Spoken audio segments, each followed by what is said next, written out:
You're listening to the I Love You Keep Going podcast with George Haas. For more information, please visit our website at www.mettagroup.org.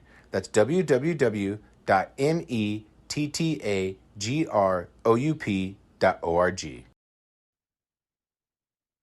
So I'm going to do this class, the equivalent of a level 2 for the meditation and addiction work that we do. I've mostly done this in rehab. One of the things about working with people, particularly in early recovery, is that they're unreliable. I don't mean to cast aspersions, but one of the characteristics of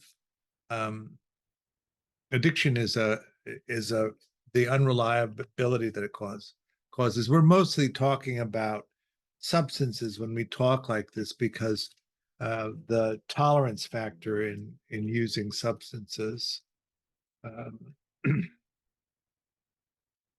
If you have a history of addiction, you may notice that it's divided between substances and processes. Some people do only processes, but most of the time when you're compelled to attend to your addiction issues, it's because outside forces are looking at the way that you're operating and have some complaint about that.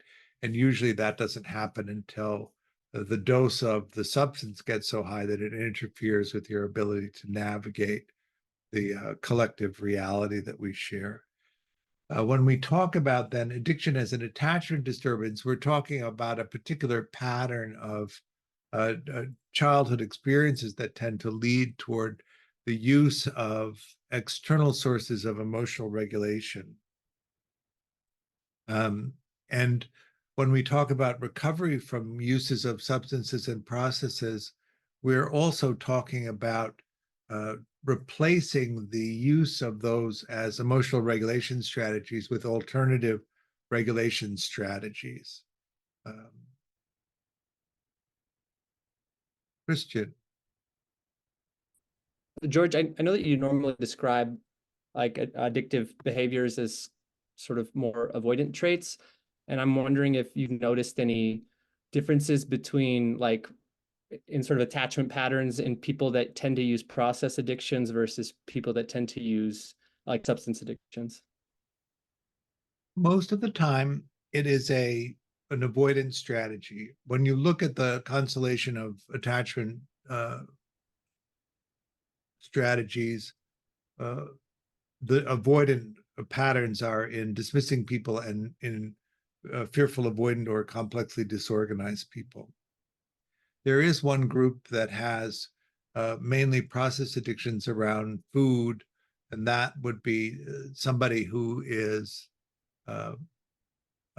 fearfully preoccupied. A particular constellation of involving and rejecting experiences in childhood. This typically results in a passively preoccupied person.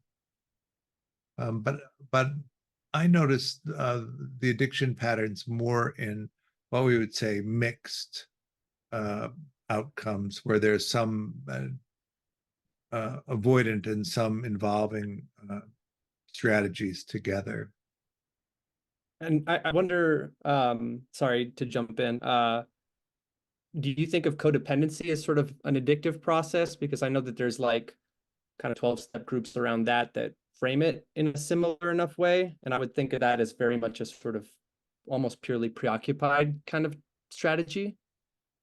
Mudit is asking, what's the difference between a substance and a process addiction? A substance addiction would be, say, methamphetamine or heroin or something like that. And a process addiction might be an involvement in food, in gambling, in danger, in debting, in something like that. Could you reframe your question, Christian? I didn't get it. Yeah, I I was wondering if you kind of categorize codependency under a process addiction umbrella, or if you think of that, because I think of that as a pretty preoccupied kind of strategy, how that's usually described, but it's sometimes framed as a kind of addictive, as an addiction. Um, you know, in the 12-step world, a lot of things are framed as addiction. And I think that that has more to do with our health insurance business than it does with the actual on the ground, what's happening. Because most of the services for treatment are reimbursed by the insurance industry, and the insurance industry operates under a disease model. These things have to be described as diseases in order for there to be reimbursement for it. Although when I look at the definitions that they use for it, it seems very weak in terms of what an ordinary disease process would be. They don't like to pay for treatment so much as they like to pay for pharmaceuticals, and so they're also orienting the treatment channels away from therapy or some kind of interactive approach toward medication only. So you'll see that, and you know, I don't mean to be just completely skeptical about the system that we use, but when I look at it, it looks to be like they've been funding for a decade treatments that don't really work, and now they're going to say these treatments don't work, so we don't need to fund treatment. Whereas the things that might have worked, they did not fund, so they weren't engaged so much. And then the big move is just to treat with pharmacy. So you're going to get me on my soapbox about the way that we treat children in our society, where we don't provide services for them. And so they end up in these situations in adolescence and young adulthood where they get into a lot of trouble. And then we don't really take care of them then either. And I would like to reverse it, where the money that we spend on prison, we spend on childhood, and the money we spend on childhood, we spend on prison. I think we'd have a much better outcome if we did that. Christian? George, I have a market-based solution to your problem. Uh-huh. Is if we brought child labor back, we would then see that children are actually useful contributors to society, and we could kind of fund that. So just a thought. And what I would like to say to that is, what makes you think we ever gave up child labor? But enjoy that tomato salad. I didn't answer your question about codependency. Codependency is a description really of a dismissing and a preoccupied relationship. So that when you look at it in the addiction frame, because avoidance or dismissing and fearful avoidant people tend to be the addicts, and the most common coupling with a dismissing person is a preoccupied person. The preoccupied person then engages with the addict. And when we say codependency, what we mean really is that one person is receiving the care and the other one isn't. And that's the typical dynamic of that. And then to characterize the dependence on the dismissing person that the preoccupied person develops is not different in a relationship where there is not addiction. It's the same organization in terms of the dismissing person love bombs, seduces, hooks the preoccupied person, and then withdraws, and the preoccupied person pursues the dismissing person. The dismissing person abandonment anxiety is relieved because they're being pursued by the preoccupied person, and the preoccupied person gets the proximity that they want without the complication of emotional intimacy, which they really don't actually want. They claim they want it, but they don't really want it. There's a kind of helplessness in that process. So if you describe it from that perspective, the preoccupied person presents a pretend problem for the dismissing person to solve, and then the dismissing person presents an ideal solution, an idealized solution, which is actually not really a solution. It's an idealization. But because the problem isn't real, it doesn't matter that the solution isn't real. But there's a kind of dance that goes on between those two attachment strategies in that configuration. When we talk about the development of emotion and emotional skills, we all basically start out as autoregulators. And if somebody comes reliably enough that we're willing to reorient towards somebody else to help us emotionally regulate, then we move out of that original autoregulation position into an externally focused position. And if that externally focused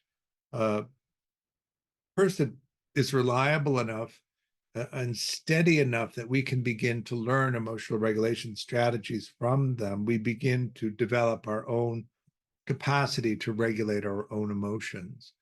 When we develop a breadth of emotional regulation strategies that we can use to regulate our own emotions, then in lots of different situations, then we would say that we have self-mastery over emotional regulation.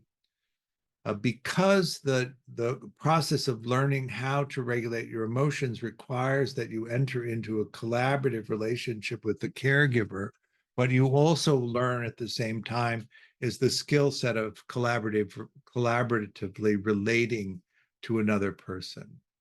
And if that doesn't happen for you, you don't learn that collaborative skill at being in a relationship and learning to emotionally regulate and depend on somebody to help you when you need it, and then help them when they need it. In the adult version, not in the parent-child version.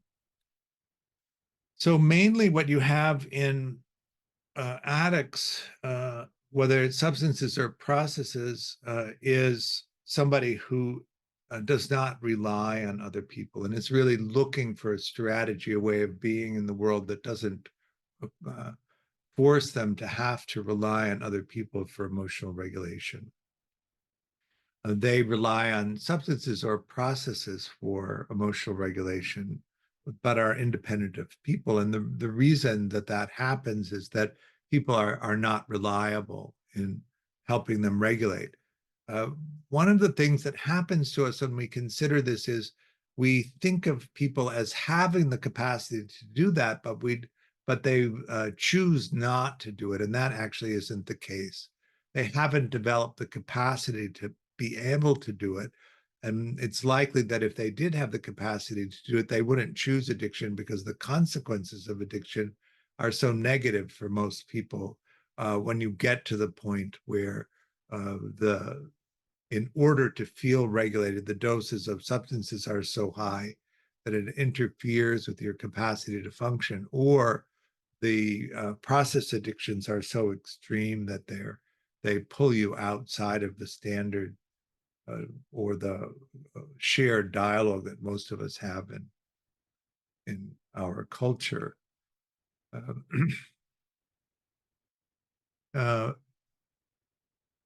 So when the reason that we talk about this and this very early effect of the conditions of your childhood is that in treatment programs, it's mainly focused around giving up the substances and replacing them with some other way of being in the world. So in the 12-step world, it's really about these three main strategies. The first one is to transform the narrative of your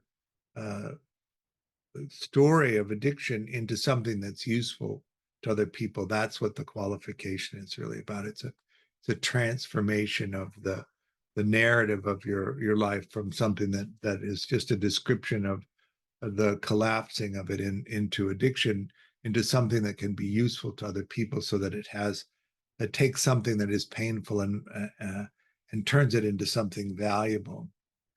The second thing is to believe in God and the grace of God into transforming the experience of your life. So this is the powerlessness of that.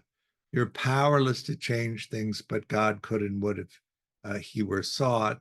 And then the third aspect of that is the social network of recovering addicts that then help you begin a process of finding a way to be in relationship that isn't so painful that you withdraw from people and rely again on substances to regulate your experience. I think that what we like to talk about is actually looking at the native attachment strategy underneath all of that and attempting to repair it in a way that allows for a greater capacity at uh, uh, pursuing the things that are really meaningful. When you look at the incidence of addiction in organized dismissing people, it's about 30%. When you look at disorganized people, it's about 70% of disorganized people that have addiction issues. And the problem with that population is it's very difficult for them to learn how to form different kinds of relational patterns without attempting to do the attachment work first. Organized people have a lot of skills that disorganized people don't have, and they're able to adapt in a way that allows a better outcome without necessarily attending to the underlying attachment conditioning. But disorganized people don't have those advantages, and oftentimes they don't succeed in the same way that organized people succeed in the processes of recovery that are currently available.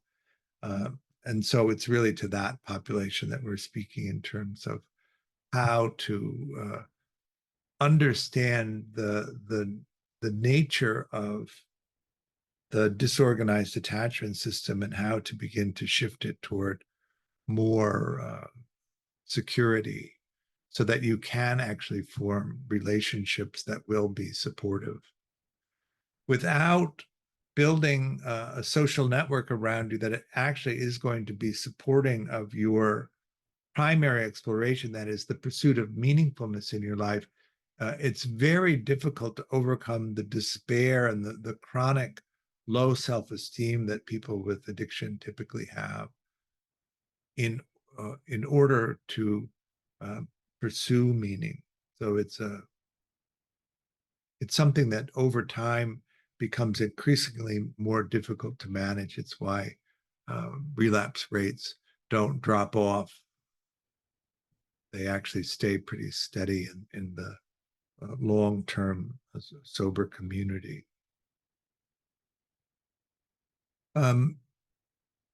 Whereas organized dismissing people see themselves as, pretty awesome, and they see really the problem is everybody else. Disorganized people see themselves as fundamentally broken, and they see the world as filled with dangerous people who will harm them that they have to isolate themselves from. You might say, and they do say quite a bit in 12-step, that the number one cause of relapse is social isolation. But if you're unable to present yourself authentically to other people and have them accept you and bond with you, that isolation, which is in itself painful, is the thing that pushes you in the direction of lapsing.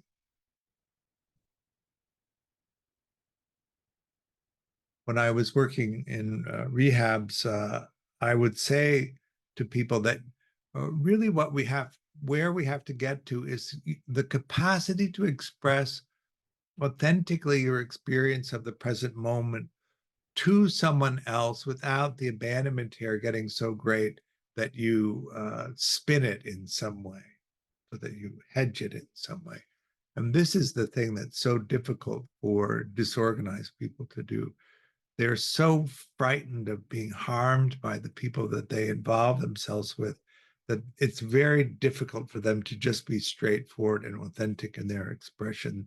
They need to have a lot of exit strategies. So I liken it to a Rococo puzzle box where they tell you the thing that's happening, but in the way that they tell it, it allows them to accept whatever interpretation you offer them in terms of understanding it rather than presenting it authentically and committing to that. Mudit? You use the word harm, and I think in my mind, harm doesn't make too much sense.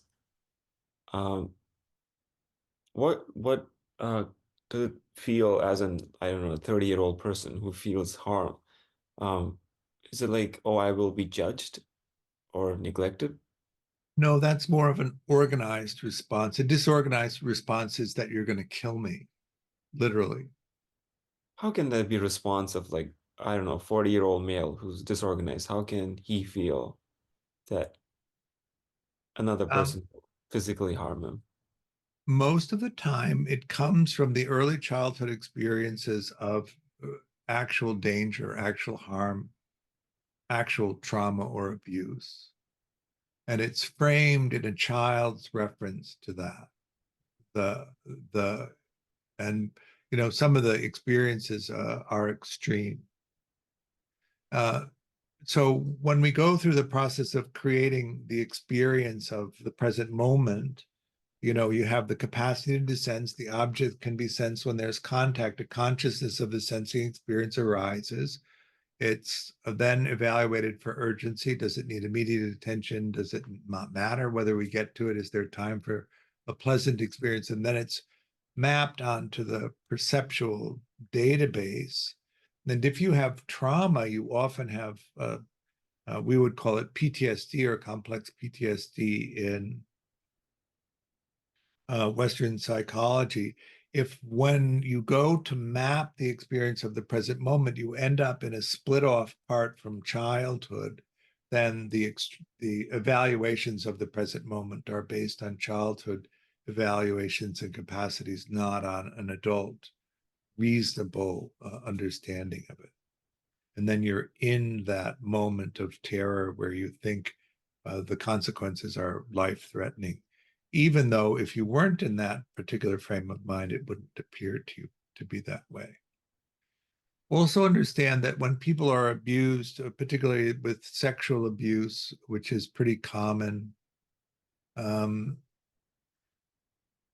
the thing that gets the child in the position to do it when they're groomed, we use the term grooming for this, is they're set up over and over again through the process of the expression of delight and the attention. And then it's turned on them, and they're that process of being delighted and of being valued, of the expressions of care is turned into the avenue through which they're abused. And if you happen to hit on something like that, they'll focus on that. If the way that you interpret the experience of the present moment lands in one of those memory pockets, then the present moment takes on that experience. Is that making sense? So then you're in the reality that the mind has created, and the meanings that are assigned that are from the database of your experience. And that's the reality, right? It's not a shared reality or even likely maybe. But if you're drawn towards somebody and you can't tell whether or not they're likely to harm you or not, the mind can easily go into an interpretation of harm. With anybody, right? With a neighbor that you talk with. Right. And terror would mean that your heart beats, like you feel it in the body. You're right. scared. Right. You think that they're going to betray you, and so you're looking for the signs of betrayal. And because we can interpret anything in any way, we may find them. Is that making sense? And you can tell by the conversation that a person is facing it right now. Organized dismissing people tend to be very sensitive toward the experience of being rejected. And so that's the thing that they tend to express more often, that you're rejecting them. Disorganized people, it's a whole different level of fearfulness that arises because they think that the outcomes could be terrible. But also you're talking to somebody whose childhood experiences were terrible. They're not making this up. It's a reflection on what's happened to them and recognize a kind of pattern. But I was asking, you cannot tell by talking with them, right? Or right, because the content of the conversation is not really, could be about the weather, it could be anything. It's not. Yeah, I think once the level of fear gets pretty intense, that you can tell that they're having a strong reaction to what's happening. Mhm. I don't know that they would tell you because they would be frightened to tell you. So they might not tell you, but you could see that something was happening. George, you might notice that they dissociate in that case, right? Yeah. In disorganized people, dissociation is the most common form of emotional regulation. That's the number one strategy that they tend to use. James? How does the preoccupied strategy fit into this? Or does it seem to? You mentioned food, but I wonder if there's more. Well, around food, so it's either restricting or overeating, one of the two.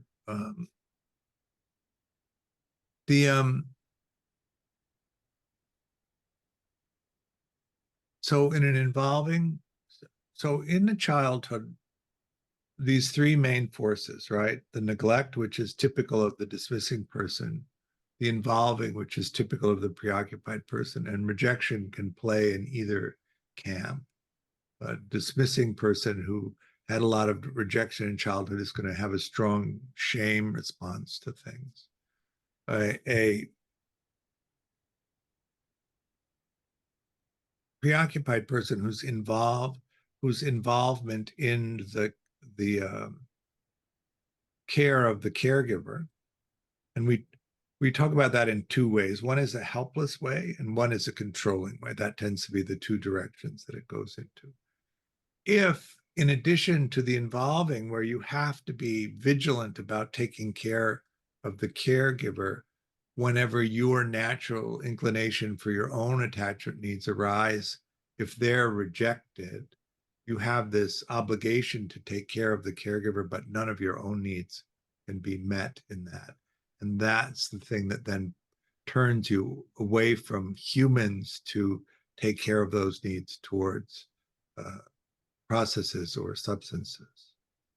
That's the dimension that you can't express your own needs or get them met, but you're still obligated to take care of somebody else. So then that tends to, food is a good one because on the controlling side, of course, it's restriction. On the helpless side, it's overeating.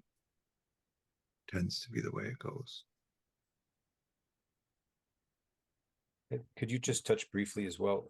I don't want to sidetrack, but what dissociation could look like for somebody who's disorganized? Well, it's a spectrum. In the beginning, at the very earliest part of it, it's a rigidity in thinking, a black and white thinking.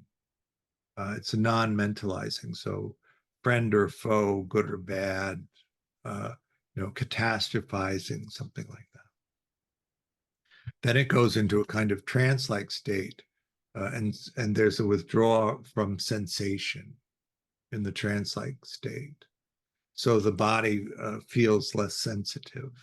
And then there can be a kind of tunneling where you're really pulling inward, or sometimes people exit the body, and then it gets into splits, um, split off parts, and then sometimes at the extreme, the whole database splits, and you have then more than one organizing database. We call that, if the databases were split apart but still somewhat connected, dissociation not otherwise specified, dissociative disorder not otherwise specified. And then when the database is split apart and there's no connection between them, we would call that dissociative identity disorder. That's, I mean, that's pretty extreme. And so what you would say is that the child is cannot escape. So the body of the child cannot escape, but the child needs to escape from the experience of the body. So that's what happens there. Thank you. Okay.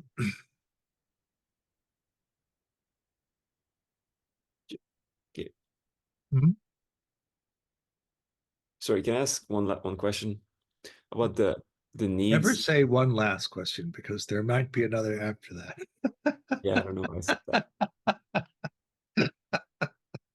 Within And this both are okay. uh, session, the needs, just quick, the needs, we use the word needs. Is that something the same as like the love languages, like physical touch or receiving gifts or acts of service? Yeah, it's we want to be seen, and we want to know that we have an effect on the world. Let's put it that way. We want somebody to see us, to delight in us, to love us in that natural wonder, that natural innocence of a child. And we want to know that our expressions of life have an effect on the environment around us. And That's the same for everybody, right? For every yeah, attachment style. yeah. But then what you notice in secure functioning people, of course, you're delighted in, but it's genuine delight in your beingness. You don't have to do anything. It's just the way that you are is delightful. And there's interest in your point of view, and there's interest in the world, the way that you understand it. And people are responsive to that. That's the thing that generates the sense that if I say this, people respond to it. It means it has an effect.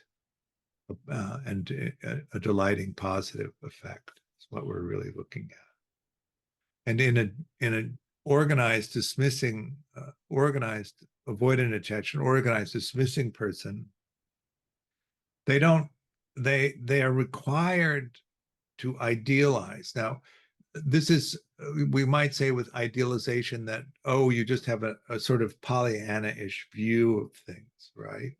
But actually, it's a requirement that the child split off all the negative and not present it, and tune into what the caregiver's needs are and present it in an ideal way. So it really is not a reflection of the child or the child's effect on things.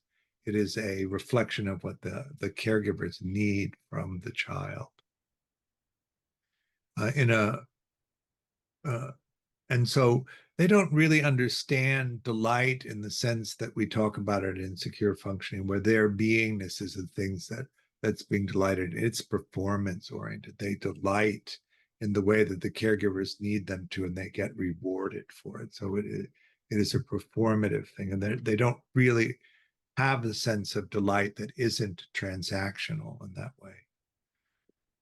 Preoccupied people present problems. They present as helpless, or they present as controlling in order to get the proximity, the attention that they want. But there's no delight in that formulation at all. They don't really understand it as a currency.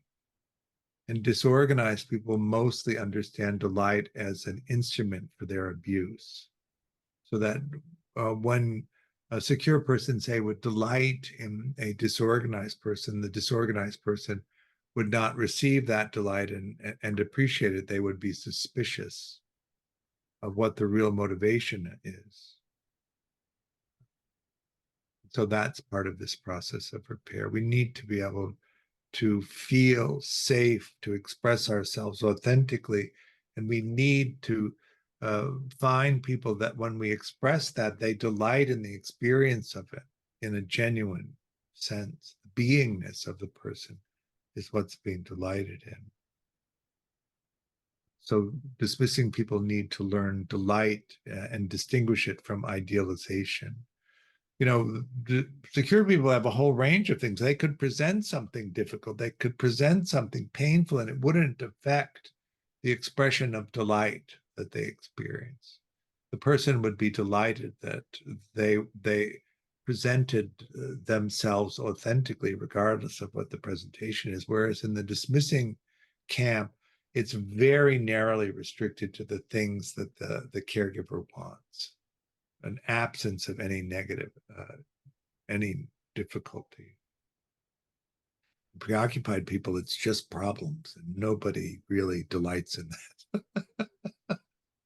You see the preoccupied person coming, and you know you're going to be morally charged with solving an unsolvable problem. Where's the delight in that? Where's the exit is usually the response to that. Get me out of here. And then disorganized people are invisible. They're longing to be seen. They're longing to have a positive effect. And at the same time, they keep themselves completely invisible so that they won't be hurt again. So that's what we were looking at. So there's a lot of remedies and a lot of strategies that we use with this, but what ends up happening is that you manage the emotional regulation strategies, and the underlying attachment conditioning remains the same, and the restrictions of insecure and disorganized attachment remain the same, and that impacts your capacity for finding meaning in life. And as you get older,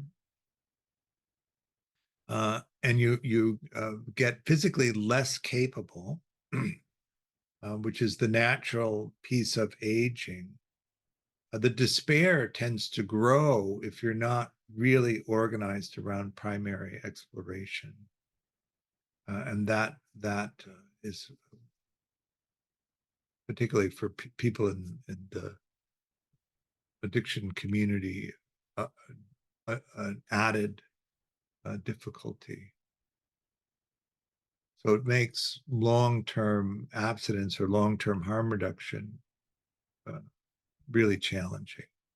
Whereas if you can get into the underlying attachment conditioning and you can move toward earned security and find a way to really pursue primary exploration, then the meaningfulness of that primary exploration carries you through the natural processes of aging, but also it will carry you across the consequences of the kinds of childhood experiences that lead to the use of substances and processes. That if you don't have some way of getting across that, it becomes more and more bitter over time, rather than resolved in the rear view. Is that making sense? Why don't we do some loving kindness practice, because that's a good emotional regulation strategy that we can use as an alternative to the use of substances and processes. We'll start with an easy person and then practice for self. So go ahead and settle in. All right, let go of the meditation. So I am leading a retreat in Poland, and then leading a retreat in Utrecht, and then traveling for a little bit. So I will be away until the week of June 17th. And then I'll be back for this on June 18th, Thursday, June 18th at the usual time. The retreat in Poland is full, but if you happen to be in Utrecht and you want to sit for 4 days, come. I do have a few things coming up. The level 2 class that's starting in August, the mentoring portion is closed already, and it is open otherwise. And we have opened another level 2 class in September, which has some openings in the mentoring part. I'm going to be offering a meditation and addiction day-long series. And then I'm going to actually try and do the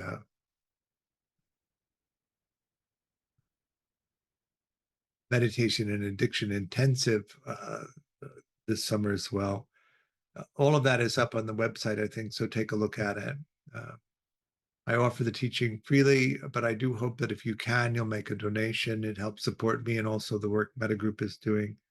Thank you for your practice, and we'll pick up in 6 weeks. See you later. Bye.